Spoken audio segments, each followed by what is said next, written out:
X-Files, here! Here! It's here! The X-Files, I want to believe, is returning in a version that looks far more disturbing than the movie audiences saw in 2008. The new director's cut trailer reunites Mulder and Scully. But instead of selling the film as a mystery thriller, it leans directly into body horror, religious fear, and Frankenstein-inspired imagery. A face appears beneath the ice. A woman screams from inside a box. Blood covers the screen, and Scully delivers one of the darkest lines in the trailer. "I can't look into the darkness with you anymore." Mulder, that alone makes this new cut feel like a completely different movie. The original, I want to believe, was released after the controversial ending of the X-Files television series and brought David Duchovny and Gillian Anderson back, Fox Mulder and Dana Scully. The story followed a series of disappearances in West Virginia, where a disgraced priest claimed to be receiving psychic visions connected to the victims. The film was not a major critical success, but it still earned more than $68 million worldwide against a budget of around $30 million. Its biggest problem was not financial failure. Many viewers expected a larger science fiction event and instead received a cold, standalone mystery that seemed uncertain about how frightening it wanted to be. Now Chris Carter is presenting the movie closer to the version he originally intended. The new cut is titled The X-Files, I Want to Believe, Vrach Frankenshteyn. That Russian subtitle means Dr. Frankenstein, and the trailer makes it clear why the name matters. The story's experiments, medical horror, and unnatural creatures are no longer background details. They appear to be the center of the new presentation. The first major difference is the atmosphere. The color palette is darker, colder, and more desaturated than the theatrical marketing from 2008. Snow-covered landscapes no longer feel peaceful or mysterious. They feel isolated and hostile.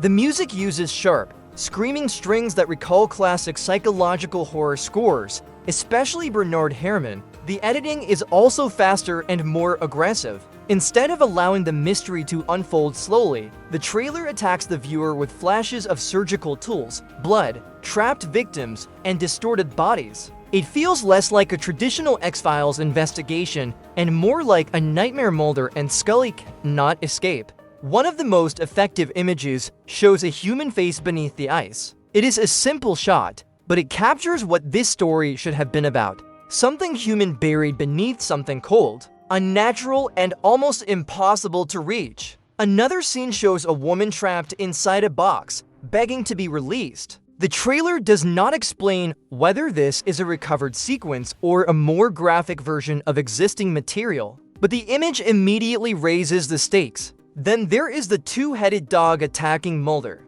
That creature pushes the Frankenstein influence into much more obvious territory. The original film included a villain experimenting with bodies and transplantation, but the new cut appears determined to make those ideas visually horrifying rather than merely procedural. The animal suggests failed creation, forced life, and the destruction of natural boundaries. That is where the X-Files has always been strongest. The series was never only about aliens or government conspiracies. Its best standalone stories explored what happens when science, faith, obsession, and fear collide. A Frankenstein-inspired director's cut could finally connect I Want to Believe to that darker tradition. Scully's role also appears more emotionally intense. Her line about no longer being able to look into the darkness with Mulder captures the central conflict between them. Mulder is driven by the need to keep searching, no matter how disturbing the truth becomes.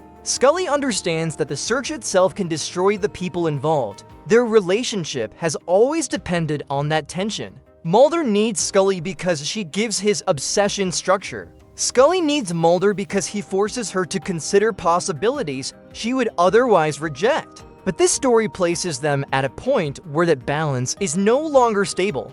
The director's cut may deepen that conflict by restoring scenes that were removed or softened for the PG-13 theatrical release.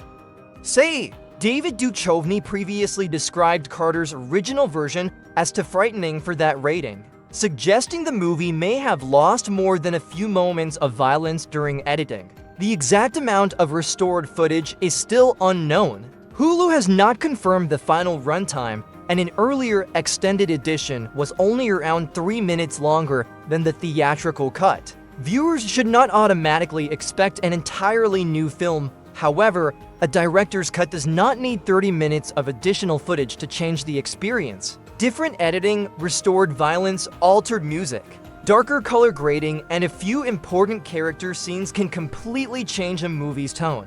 The trailer already proves that. It also arrives at an important moment for the franchise. Ryan Coogler is developing a new version of The X-Files, and interest in Mulder and Scully is rising again. Releasing Carter's darker cut now allows the original creative team to revisit one of the franchise's most debated projects before the next era begins. Viewed as a bleak, intimate horror story about faith, obsession, and bodily violation, the film may work very differently today. The subtitle Vrach Frankenshteyn gives the new version a clearer identity. Frankenstein is not only about a monster, it is about people trying to control life, crossing moral boundaries, and discovering that creation without responsibility becomes horror. That theme fits both the villain's experiments and Mulder's inability to stop searching.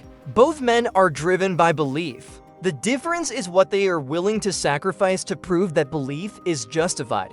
The trailer seems to understand that connection better than the original marketing did. The new footage also avoids relying on aliens, spaceships, or large-scale conspiracy imagery. The horror is physical and immediate. Bodies are trapped. Creatures are altered. Snow hides evidence. Faith becomes uncertain. The threat is not somewhere in the sky. It is inside rooms, laboratories, and human beings. That smaller scale may be exactly why this version feels more frightening. The biggest remaining question is how much of this darkness exists in the finished cut. The trailer could be using aggressive editing to emphasize moments that remain brief in the film. We still do not know how many scenes have been restored, whether the violence is significantly more graphic, or whether the ending has changed. But even if the story remains mostly the same, the new presentation may finally give the film the identity it was missing. The X-Files, I Want to Believe, Vrach Frankenshteyn arrives on Hulu and Disney Plus on August 14th. I want to know whether this trailer changes your opinion of the movie. Does the darker horror approach make you interested in watching it again? Or do you think the original story still has problems that no director's cut can repair? Either way, one thing is obvious. Mulder and Scully's return now looks much closer to the nightmare Chris Carter may have wanted us to see from the beginning.